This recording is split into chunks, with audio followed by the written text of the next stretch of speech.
네, 전국 대담 이어가겠습니다. 검찰의 사정 칼바람이 여야 가리지 않고 불고 있습니다. 오늘 이병호 전 국정원장을 재소환한 검찰은 내일 현 정부 청와대 핵심 관계자였던 전병헌 전 청와대 정무수석을 피의자 신분으로 소환합니다. 숨죽인 여의도 전문가 두 분과 함께 집중 정리합니다. 유영아 YTN 개건 해설위원, 서성교 바른정책연구원장 함께합니다. 어서 오십시오. 네, 안녕하세요. 네, 전 국정원장 한 명이 자백을 하면서 검찰 수사가 박근혜 전 대통령에 한 뼘 더 가까워졌습니다. 주제해 보시죠. 신뢰를 어기는 배신의 정치는 결국 패권주의와 줄세우기 정치를 양산하는 것으로 반드시 선거에서 국민들께서 심판을 해 주셔야 할 것입니다.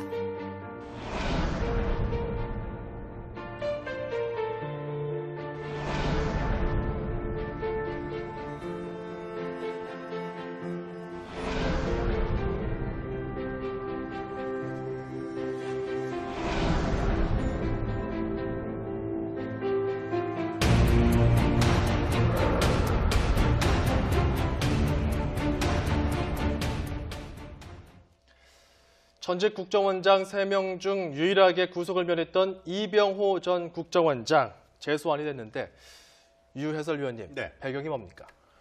지금 이병호 전 원장은 어떻게 보면 전직 국정원장 중에서 여러 가지 부분에서 더 심각한 문제를 안고 있다, 이렇게 검찰에서 판단하고 있는 것 같습니다. 그래서 구속영장을 다시 청구하겠다고 하는데, 여론조사 비용 5억 문제라든가 실제로 이제 박근혜 전 대통령이 요구했다라는 진술을 했고, 근데 이제 좀 전에 YTN에서 보도에서도 나왔습니다만은 그 국정원 내부 보고서가 지금 검찰에서 확보했다는 거 아닙니까? 예. 이것은 2012년 당시에 박근혜 후보 당선을 위한 댓글 등 정치 공작, 그래서 철저히 은폐해야 한다, 이러한 국정원 내부 보고서, 이거 2014년도에 썼다 그러는데요. 그러면서 이번 사건의 대처에 정권의 명운이 걸려 있고 댓글 조작 진상이 드러나면 국정원의 존폐이기다. 그런데 정권의 명운이 걸려 있다라는 것은 결국은 우리가 어떻게 해석할 수 있냐면 정치적으로요.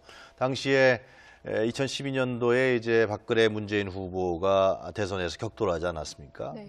그 당시에 댓글, 그러니까 어떤 국정원과 사이버 사령부 또 민간인까지 동원한 댓글이 실제로 선거에 대한 유권자들의 눈과 귀를 흐리게 하는 그러한 여론 조작을 통해서 당선을 도운 것이다라는 문제.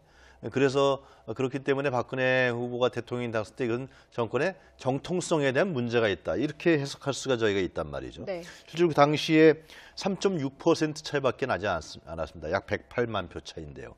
그렇다면 이것은 선거적으로 봤을 때는 유동층이라든가 부동층이라든가 이런 층들을 예를 들면 주저했던 층들이 예를 들면 이런 여론 조작을 통해서 다른 쪽으로 몰렸다라든가 아니면 보수층들이 강고하게 집결했다든가 그런 부분들이 이런 국정원의 이런 광범위한 아주 군사이브까지 동원한 이런 광범위한 여론 조작, 국민의 눈과 귀를 흐리게 했던 이 여론 조작을 통해서 상당히 한 후보에게, 특히 박근혜 후보에게 당선을 도와준 결과가 아니냐. 그럼 그렇게 되면 이제 박근혜 후보가 당선된 것은 결국은 정통성에 문제가 있다, 이것을 국정원에서 알고 있었기 때문에 굉장히 문제를 심각하게 봤다. 그리고 그것은 불법이라는 걸 알고 있었기 때문에 스스로 이게 걸리면 안 된다, 큰일 난다, 이런 부분들까지도 지금 확대되는 것 같아요. 알겠습니다. 그렇다면 이병호 전 국정원장의 영장에 대해서 재청구할 가능성도 있을까요? 예, 재청구한다고 봐야 되겠죠. 지난번 영장 청구에서 남재준, 그다음 이병기 전 원장은 구속영장이 발부가 됐습니다. 다만 영장 실질심사 때 이병호 전 원장이 박근혜 전 대통령의 직접적 요구를 받아가지고 상납했을 뿐 본인은 적극적인 의도가 없었다, 또 국정원 관례상 본인이 따랐을 뿐이었다, 이렇게 발뺌하면서 영장이 기각됐는데 네. 아무래도 박근혜 전 대통령의 지시를 받아서 상납했다고 하기 때문에 언제 어떻게 누구를 통해서 전달했는지, 또 이병호 전 원장이 박근혜 전 대통령을 매월 1회씩 독대를 했다는데 독대에서 어떤 이야기가 오고 갔는지에 대한 조사가 이루어지게 되면은 아무래도 구속영장 재청구가 이루어질 것이라고 보여집니다. 그러면은 앞서 유영아 해설위원이 얘기한 것처럼 그 댓글 사건을 은폐하려 한 정황이 담긴 국정원 내부 문건이 이번에 검찰에 확보가 됐다, 이런 소식과 이병호 전 국정원장의 재소환 맞물려 있다고 보십니까? 네, 그 시점이 정확하게 언제인지 모르겠지만 아마 댓글 조작 은폐 사건은 박근혜 전 대통령 정부 초기였지 않을까. 그러면 남재준 전 국정원장 시절이라고 본다면은 아마 이병호 전 원장과는 직접적인 관계가 그렇게 없을 것 같고요. 본인은 아까 말씀드린 대로 직접 박근혜 대통령의 지시를 받아서 돈을 갖다 줬기 때문에 책임이 예. 없다. 네. 그렇게 본다면 검찰 입장에 봤을 때는 박근혜 전 대통령이 언제 누구를 통해서 얼마를 어떻게 지시를 했고 받아갔는지 이 부분에 대한 조사가 정확하게 이루어졌을 것이라고 보고요. 예. 또 아까 말씀하신 대로 지난 총선 때 그 여론조사 비용 대납 5억 원 문제도 이병호 전 원장 시절에 이루어졌기 때문에 이 부분에 대한 지출 문제도 아마 검찰 조사가 충분히 이루어졌을 것이라고 보여집니다. 알겠습니다. 결국은 박근혜 전 대통령에 대한 수사로 이어질 것이다 이런 전망이 있는데 불가피하겠죠. 네, 검찰에서는 추가 기소를 할 생각을 갖고 있는 것 네. 같습니다. 아무래도 이렇게 국민의 세금을, 그러니까 이게 전대미문의 사건으로 보고 있는 것 같아요. 이 대통령과 국정원이 이 결탁을 해서 말이죠. 이 국정원의 세금을 예를 들면 대통령이 거의 사금고식으로 썼다라는 것으로 지금 뭐 의혹입니다만은 네. 검찰 발표지만은 그래서 약 지금 검찰에서는 국정원에서의 70억 정도가 상당히 부당하게 불편부당하게 위법하게 사용된 것을 보는데 그중에 40억은 예를 들면 청와대 박근혜 전 대통령의 지시에 의해서 가져간 것이고 네. 나머지 30억은 또 이제 지금 용도처를 찾고 있는 것 같은데요. 그러니까 박근혜 전 대통령이 지금 사실상 그 당시에 그 구속기한 연장이 되면서 변호인들도 다 사임을 하고 네, 그렇죠. 재판 거부 투쟁을 하고 있는 거 아니겠습니까? 그러면서 사실상 재판을 정치화시키고 남아있는 어떤 친박 세력에게 영향력을 행사하려고 했는데 이번에 국정원 특활비에 대한 부분들이 결국은 박근혜 전 대통령의 지시에 의했다라는 부분들이 증언으로 계속 나오니까요. 네. 그렇기 때문에 사실상 박근혜 전 대통령이 재판을 정치화하려고 했던 의도는 사실상 굉장히 약화되는 것이 아니냐. 그럼 뭐 어떻게 예. 조사해야 될까요? 지금 뭐 국선 변호사도 안 만나고 있고 이런 의혹들에 대해서 조사를 하려면은 뭐 검찰이 직접 찾아가야 됩니까? 네, 사실상 구치소로 찾아가서 일단 검찰 조사라든가 수사라는 것은 뭐 답변을 안 한다 그래도 묻고 답하고 최소한 형식적인 부분들이 필요하니까 구치소로 찾아가서라도 하겠다라는 것인데요. 예. 추가 기소를 하게 되면 아무래도 박근혜 전 대통령의 형량은 검찰 구형 형량은 더욱더 물론 저 지켜봐야겠습니다만은 더 무거워질 수밖에 없는 상황으로 가고 있는 것 같습니다.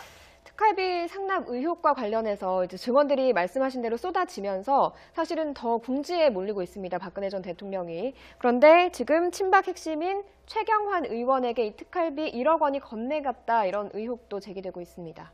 네, 그 이병기 전 국정원장이 직접 뭐 자수서를 통해 가지고 최경환 의원이 경제부총리 겸 기재부 장관 시절에 1억 원을 받았다. 이런 국정원 메모 장부가 드러났다라고 이야기되고 있습니다. 아직은 정확하게 검찰 수사를 지켜봐야 되겠지만 최경환 의원이 지금 부인하고 있는 상황입니다. 예. 2014년 10월에 1억 원이 전달됐다라고 이야기하고 있는데 네. 과연 그 시점에 누가 언제 어떻게 전달됐는지 이 부분을 검찰이 정확하게 밝혀내야지 국정원 특활비 1억 원이 최경환 의원에게 전달된 것을 확인할 수 있고 예. 아마 그 부분에 따라서 뭐 구속 또는 기소 여부가 결정될 것이라고 보여집니다. 그렇게 구체적인 시점까지 나오고 있는데 이병기 전 원장의 이야기를 자세히 보면은 최경환 의원이 실제 전달받았는지 여부는 좀 불분명한 부분도 있습니다. 본인이 직접 건넨 것은 아니고 지출 승인만 했을 뿐이다. 이거 어떻게 해석해야 될까요? 이현수 기조실장을 통해서 줬다라는 거죠. 그 지출 승인을 했다라는 건데, 근데 기조실장이 그 1억 원이나 되는 돈을 과연 현직 국정원장의 승인도 없이 자기 임의로 했겠느냐라는 부분은 상당히 의문일 수밖에 없는 것이죠. 그런데 검찰에서는 아마 국정원의 특활비 사용처를 기재된 회계 장부까지도 확보했다. 이런 게 지금 자꾸 전해지고 있어요. 물론 검찰 수사 결과 발표를 봐야겠지만은 이런 부분들이 언론을 통해서 전달되고 있는 것이거든요.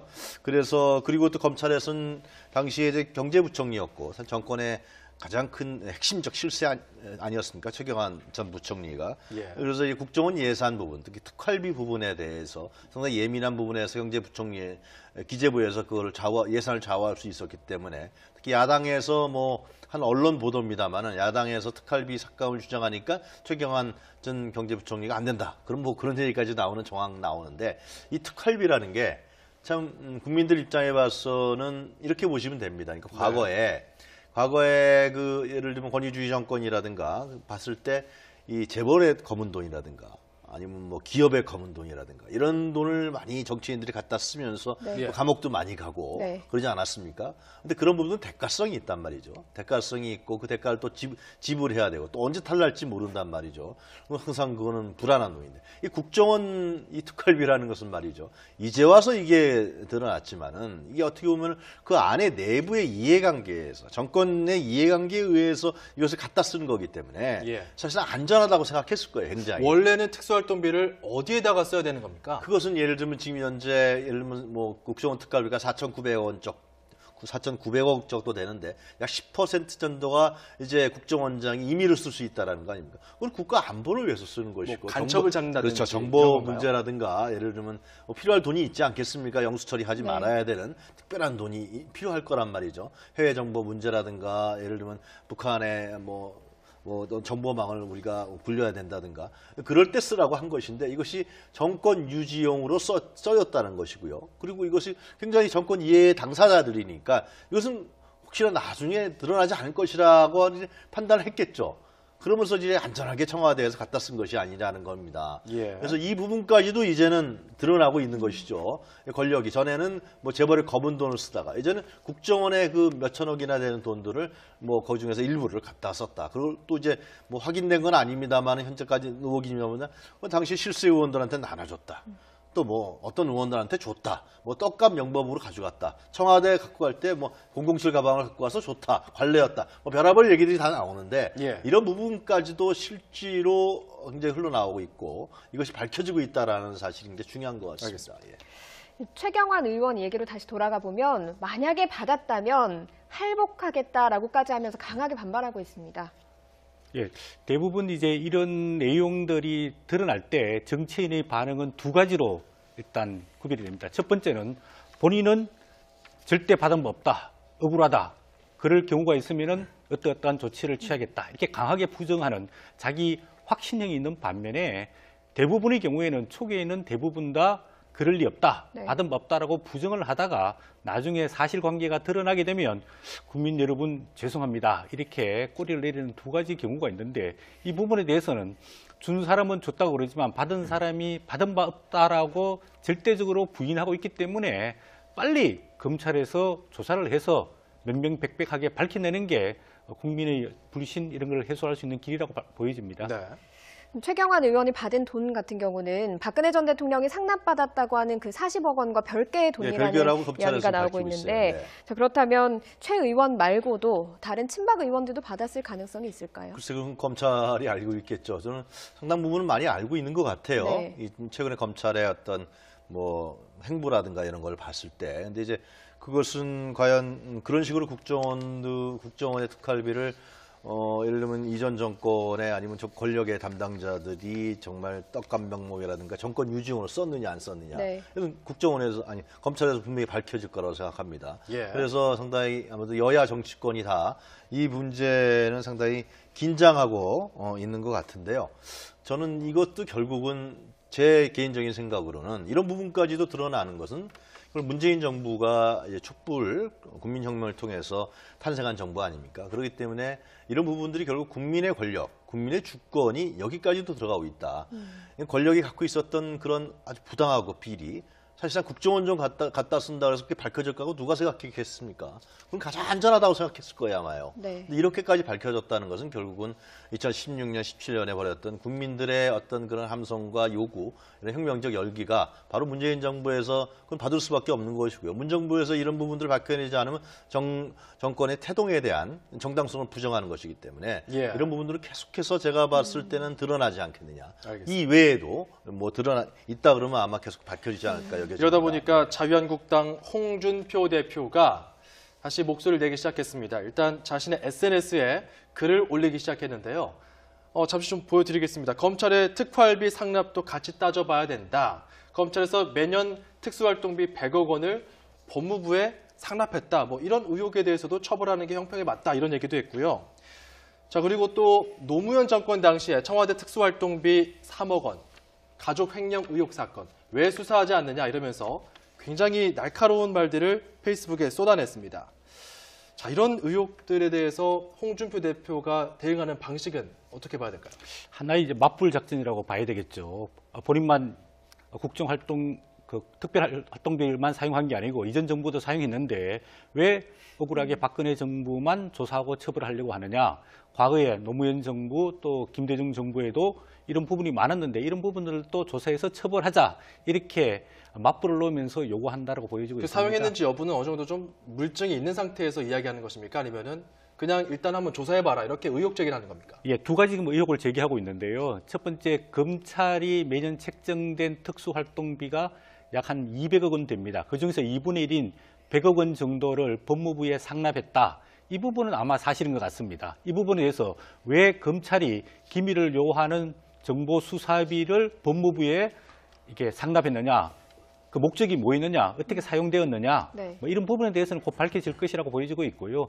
다만 노무현 정부 때 정상문 총무비서관을 통해서 권양숙 여사가 3억 원을 받아서 생활비로 썼다는 이 부분은 노무현 전 대통령이 자살하면서 더 이상 수사를 하지 않았는데 이 부분에 대해서도 수사가 필요하다 이렇게 이제 요구를 하고 있습니다. 이 부분도 필요하면은 밝혀서 만약에 어떤 목적으로 사용했는지 얼마를 받았었는지 이 부분은 과거 사실이기 때문에 밝혀내야 할 필요가 있고요.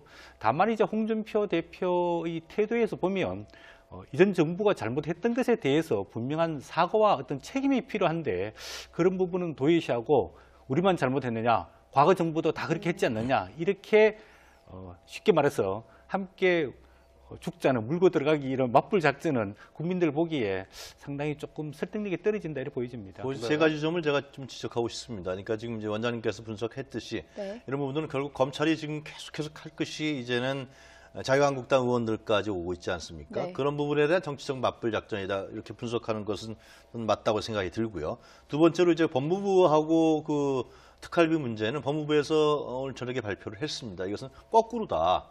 검찰에서 법무부에게 상납한 것이 아니라 네. 이번에 그 법무부 특활비 예산이 총 285억인데 이 중에서 검찰에 배정된 특활비가 179억, 법무부에 배정된 게 105억이고 대검에 179억이 배정됐다라는 겁니다. 그래서 법무부에서 배정된 예산을 내려보냈다라는 거죠. 상급기관에서 예, 상납한 게 아니라 예산을 줬다. 예산을 그랬다라는 것입니다.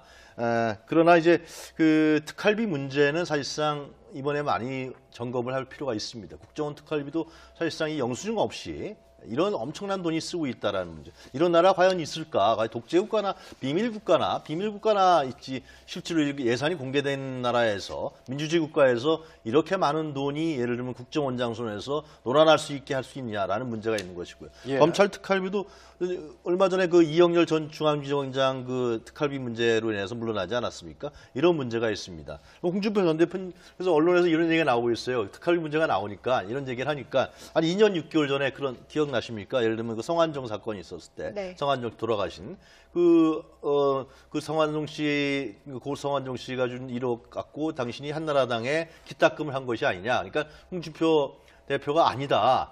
원내대표 때 특활비를 모아서 네. 그것을 집에 갖다 줘서 집사람이 가져가서 그걸 비장으로 모아서 1억을 냈다라고 했는데 거기에 대해서 여당에서 이제 문제 제기를 또 같이 한 거죠. 문제 제기를 이제 했죠. 그러니까 또 최근에 오늘인가요? 어제 그것을 아니다. 구체적으로 또 그 내역을 밝혔단 말이죠. 하여튼 이 특활비는 하여튼 이제 그 주요 권력 기관장들이 다 갖고 있단 말이죠. 네. 근데 영수증 없이 처리한다 그러는데 그럼 권력의 그 장에 의지의 마음이고 도덕성에 따라 움직여지는 거예요. 다 국민 세금인데요. 사실상 지금의 월급 200만 원도 못 받는 사람이 우리나라 월급 봉급 노동자의 50%, 40%나 된단 말이죠. 그러나 그 많은 돈을 다 이렇게 쓰고 있다.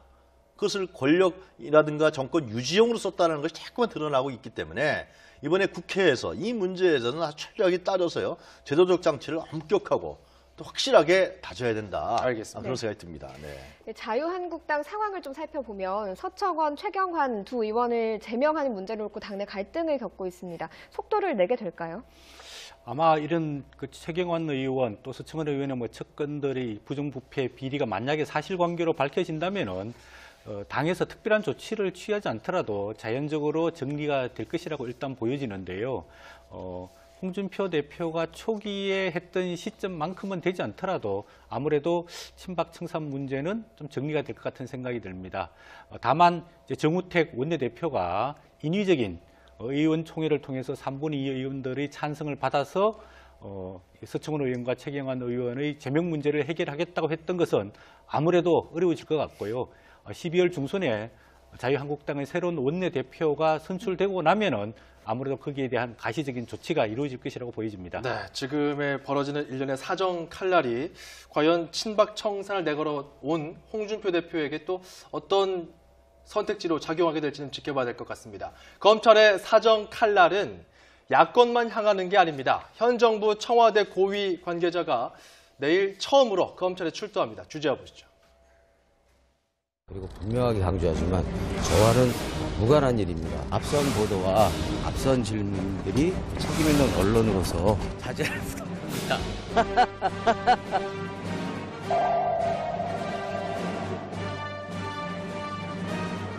국민만 보고 가시는 대통령님께 누가 될 수 없어 정무수석의 직을 내려놓습니다.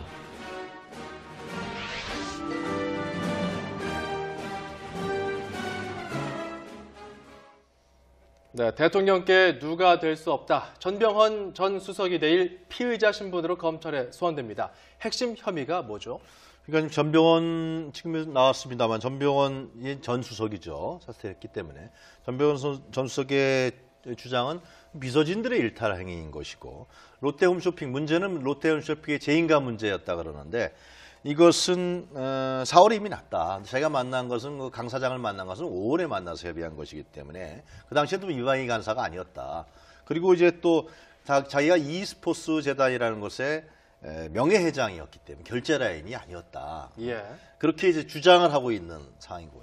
그러나 반면에 검찰은 실제로 강영구 사장이 검찰 수사에서 보니까 전병헌 전 수석을 만난 뒤에 3억을 후원했다라는 진술을 확보했다 그러고 예. 또 롯데그룹 보고서까지도 확보했다 그럽니다. 자, 지금 화면 보면은 네. 그 일련의 흐름들이 나오고 있는데요. 롯데홈쇼핑이 e스포츠 협회에 돈을 건넸다. 그런데 네.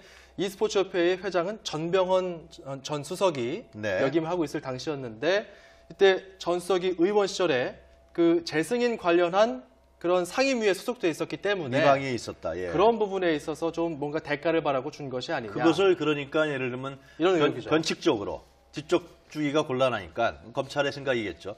이 e스포츠라는 곳에 줘서 거기서 후원금을 줘서 거기서 비서진들이 예를 들면 거기서 약 1억 1천만 원 전을 빼내서 선거 자금으로 썼다라는 것이 검찰의 지금 주장입니다. 그래서 예. 그리고 또 롯데 발행의 400만 원의 기프트 카드를 전병헌 전 수석의 자녀들이 사용한 정황도 갖고 있다라는 거죠. 예. 그런데 이제 결국은 이제 검찰도 이 부분은 살아있는 권력 아니겠습니까? 물론 사퇴는 했습니다만은 그렇기 때문에 만약 살아있는 권력에 우리가 혐의 입증이 자신이 없으면은 이런 발표를 했겠느냐라는 것이 이제 검찰의 강력한 주장입니다. 예. 근데 이게 정치인들 문제이기 때문에 이것은 예를 들면 주었다 안 줬다. 근데 대부분 다 이것은 준 부분과 사실과 날짜, 시간, 장소 이런 부분들이 있으면 대부분 다 법원에서는 유죄 판결을 내렸던 걸로 제가 기억하고 있습니다. 그러나 이것은 이제 검찰에서 어떻게 할지 모르겠습니다만 법원 판결까지 가는 게 대부분 관례입니다. 그러나 하여튼 간에 전병헌 전 수석은 상당히 정치적으로 타격을 받을 수밖에 없었고요. 예. 물론 청와대 입장에 봤을 때도 이전에 벌어진 일이지만 현재 정무수석에 관련된 부분이기 때문에 네. 청와대에서 아무 얘기를 안 하고 있습니다만은 결코 뭐 유쾌한 청와대 입장에 봤을 때 결국 유쾌한 일은 아니었다 이렇게 볼 수 있을 것 같습니다.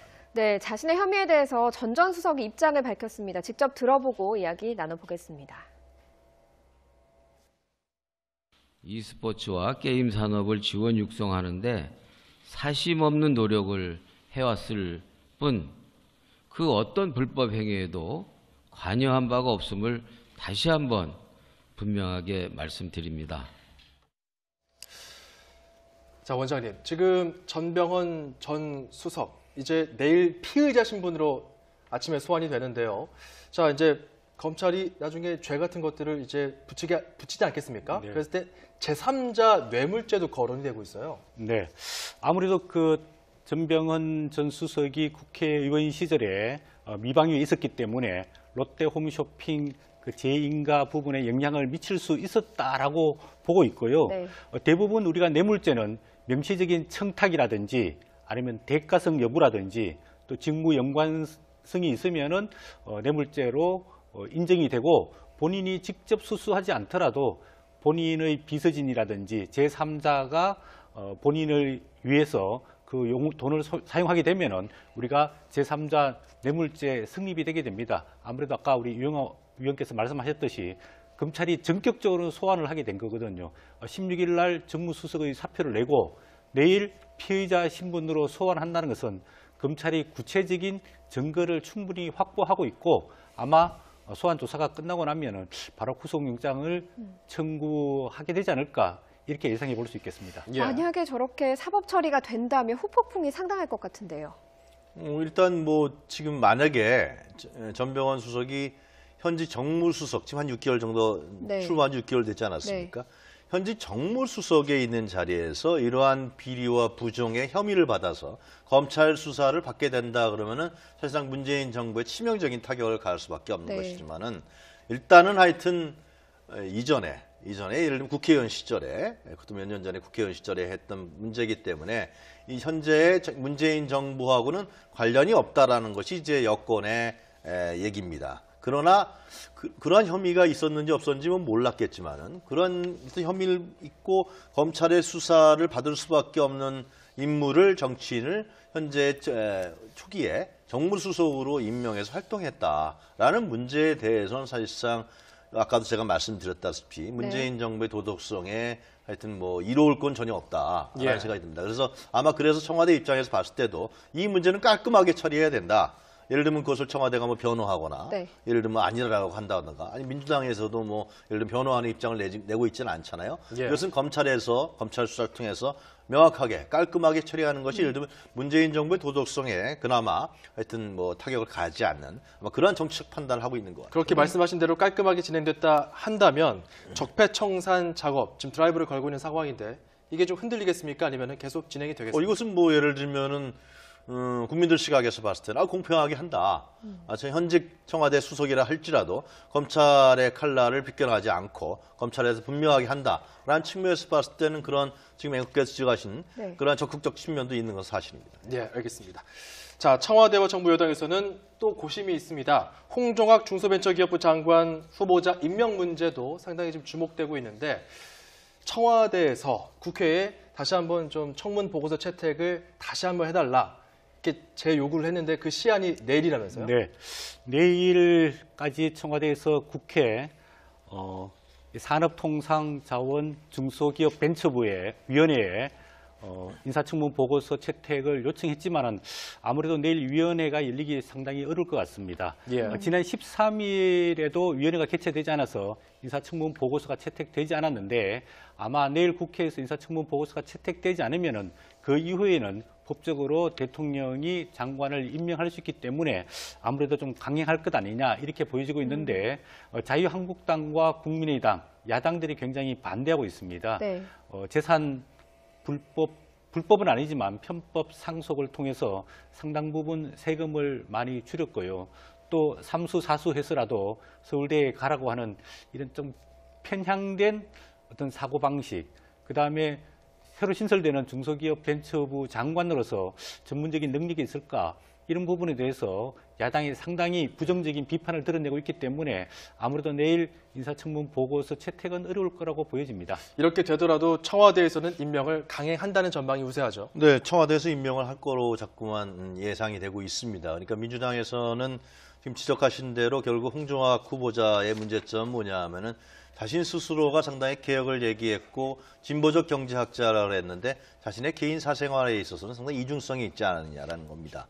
그런 부분들이 지적이 누적이 됐고 국민 정서에 반하는 것이다. 근데 민주당에서는 뭐 5대 인사 원칙에 위반되는 것이 아니고 범법이나 위법행위는 없었던 것이 아니냐. 근데 네. 사실상 이 청문회 과정을 그때 보셔서 알겠지만은 야당에서 그 외에 다른 사실들을 추가 폭로한다거나 그래서 여론으로 어떤 몰고 나가든가 이런 부분들이 정치적으로는 공세가 좀 크진 않았어요. 그런 부분 여권으로 봐서는 다행인 측면이 있죠. 그리고 홍정학 후보자가 실제로 중소기업에 대한 어떤 중요성들 그런 어떤 신념이라든가 이런 부분들을 갖고 있기 때문에 아마 마지막 퍼즐을 맞추는 것이 더 중요하기 때문에 야당이 반대한다 그럴지라도 청와대에서는 임명하지 않을까 그런 생각이 듭니다. 네. 두 분의 이야기는 여기까지 듣도록 하겠습니다. 지금까지 유영하 YTN 경원 해설위원 서성교 바른정치연구위원장과 함께했습니다. 고맙습니다. 고맙습니다. 댓글 등 정치 공작, 그래서 철저히 은폐해야 한다. 이런 국정원 내부 보고서, 이거 2014년도에 썼다 그러는데요. 그러면서 이번 사건의 대처에 정권의 명운이 걸려 있고 댓글 조작 진상이 드러나면 국정원의 존폐이기다. 그런데 정권의 명운이 걸려 있다라는 것은 결국은 우리가 어떻게 해석할 수 있냐면 정치적으로요. 당시에 2012년도에 이제 박근혜 문재인 후보가 대선에서 격돌을 하지 않았습니까? 네.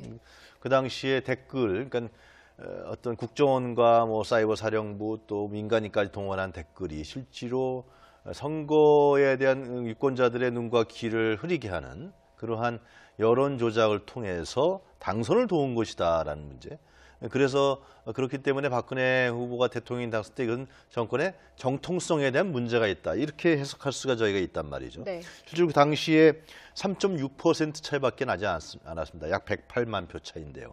그렇다면 이것은 뭐 선거적으로 봤을 때는 뭐 유동층이라든가 부동층이라든가 이런 층들을 예를 들면 주저했던 층들이 예를 들면 이런 여론 조작을 통해서 다른 쪽으로 몰렸다라든가 아니면 보수층들이 강고하게 집결했다든가 그런 부분들이 이런 국정원의 이런 광범위한 아주 뭐 군사이버까지 동원한 이런 광범위한 여론 조작, 국민의 눈과 귀를 흐리게 했던 이 여론 조작을 통해서 상당히 한 후보에게 특히 박근혜 후보에게 당선을 도와준 결과가 아니냐. 그럼 그렇게 되면 이제 박근혜 후보가 당선된 것은 결국은 정통성에 문제가 있다. 이것을 국정원에서 알고 있었기 때문에 굉장히 문제를 심각하게 봤다. 그리고 그것은 불법이라는 걸 알고 있었기 때문에 스스로 이게 걸리면 안 된다, 큰일 난다.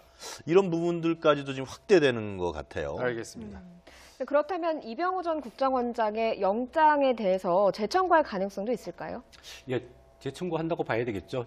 지난번 영장 청구에서 남재준, 그다음 이병기 전 원장은 구속영장이 발부가 됐습니다. 다만 영장 실질심사 때 말이죠. 이 국정원의 세금을 예를 들면 대통령이 거의 사금고식으로 썼다라는 것으로 지금 뭐 의혹입니다만은 검찰 발표지만은 그래서 약 지금 검찰에서는 국정원에서의 70억 정도가 상당히 불편부당하게 위법하게 사용된 것을 보는데 그중에 40억은 예를 들면 청와대 박근혜 전 대통령의 지시에 의해서 가져간 것이고 나머지 30억은 또 이제 지금 용도처를 찾고 있는 것 같은데요. 그러니까 박근혜 전 대통령이 지금 사실상 그 당시에 그 구속기한 연장이 되면서 변호인들도 다 사임을 하고 그렇죠. 재판 거부 투쟁을 하고 있는 거 아니겠습니까? 그러면서 사실상 재판을 정치화시키고 남아있는 어떤 친박 세력에게 영향력을 행사하려고 했는데 이번에 국정원 특활비에 대한 부분들이 결국은 박근혜 전 대통령의 지시에 의했다라는 부분들이 증언으로 계속 나오니까요.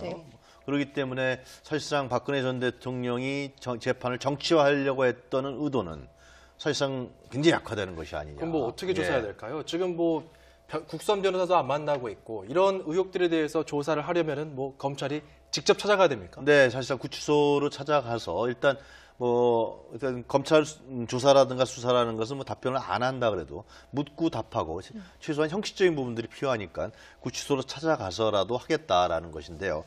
추가 기소를 하게 되면 아무래도 박근혜 전 대통령의 형량은 검찰 구형 형량은 더욱더 물론 저 지켜봐야겠습니다만은 더 무거워질 수밖에 없는 상황으로 가고 있는 것 같습니다. 특활비 상납 의혹과 관련해서 이제 증언들이 말씀하신 대로 쏟아지면서 사실은 더 궁지에 몰리고 있습니다. 박근혜 전 대통령이. 그런데 지금 친박 핵심인 최경환 의원에게 이 특활비 1억 원이 건네갔다 이런 의혹도 제기되고 있습니다. 네, 그 이병기 전 국정원장이 직접 뭐 자수서를 통해 가지고 최경환 의원이 경제부총리 겸 기재부 장관 시절에 1억 원을 받았다. 이런 국정원 이병호 전 원장이 박근혜 전 대통령의 직접적 요구를 받아가지고 상납했을 뿐 본인은 적극적인 의도가 없었다. 또 국정원 관례상 본인이 따랐을 뿐이었다. 이렇게 발뺌하면서 영장이 기각됐는데 네. 아무래도 박근혜 전 대통령의 지시를 받아서 상납했다고 하기 때문에 언제 어떻게 누구를 통해서 전달했는지 또 이병호 전 원장이 박근혜 전 대통령을 매월 1회씩 독대를 했다는데 독대에서 어떤 이야기가 오고 갔는지에 대한 조사가 이루어지게 되면은 네. 아무래도 구속영장 재청구가 이루어질 것이라고 보여집니다. 그러면은 그 앞서 유영화 해설위원이 얘기한 것처럼 그 댓글 사건을 은폐하려 한 정황이 담긴 국정원 내부 문건이 이번에 검찰에 확보가 됐다. 이런 소식과 이병호 전 국정원장의 재소환 맞물려 있다고 보십니까? 네, 그 시점이 정확하게 언제인지 모르겠지만 아마 댓글 조작 은폐 사건은 박근혜 전 대통령 정부 초기였지 않을까. 그러면 남재준 전 국정원장 시절이라고 본다면은 아마 이병호 전 원장과는 직접적인 관계가 그렇게 없을 것 같고요. 본인은 아까 말씀드린 대로 직접 박근혜 대통령의 지시를 받아서 돈을 갖다 줬기 때문에 책임이 예. 없다. 네. 그렇게 본다면 검찰 입장에 봤을 때는 박근혜 전 대통령이 언제 누구를 통해서 얼마를 어떻게 지시를 했고 받아갔는지 이 부분에 대한 조사가 정확하게 이루어졌을 것이라고 보고요. 예. 또 아까 말씀하신 대로 지난 총선 때 그 여론조사 비용 대납 5억 원 문제도 이병호 전 원장 시절에 이루어졌기 때문에 이 부분에 대한 지출 문제도 아마 검찰 조사가 충분히 이루어졌을 것이라고 보여집니다. 알겠습니다. 결국은 박근혜 전 대통령에 대한 수사로 이어질 것이다 이런 전망이 있는데 불가피하겠죠. 근데 검찰에서는 추가 기소를 할 생각을 갖고 있는 것 네. 같습니다. 아무래도 이렇게 국가 국민의 세금, 그러니까 이게 전대미문의 사건으로 보고 있는 것 같아요. 이 대통령과 국정원이 이 결탁을 해서 네, 전국 대담 이어가겠습니다. 검찰의 사정 칼바람이 여야 가리지 않고 불고 있습니다. 오늘 이병호 전 국정원장을 재소환한 검찰은 내일 현 정부 청와대 핵심 관계자였던 이 전병헌 전 청와대 정무수석을 피의자 신분으로 소환합니다. 숨 죽인 여의도 전문가 두 분과 함께 집중 정리합니다. 유영아 YTN 개관 해설위원, 서성교 바른정책연구원장 함께합니다. 어서 오십시오. 어서 안녕하세요. 네. 네, 전 국정원장 한 명이 자백을 하면서 검찰 수사가 박근혜 전 대통령에 한 뼘 더 가까워졌습니다. 주제해 보시죠. 신뢰를 어기는 배신의 정치는 결국 패권주의와 줄세우기 정치를 양산하는 것으로 반드시 선거에서 국민들께서 심판을 해 주셔야 할 것입니다.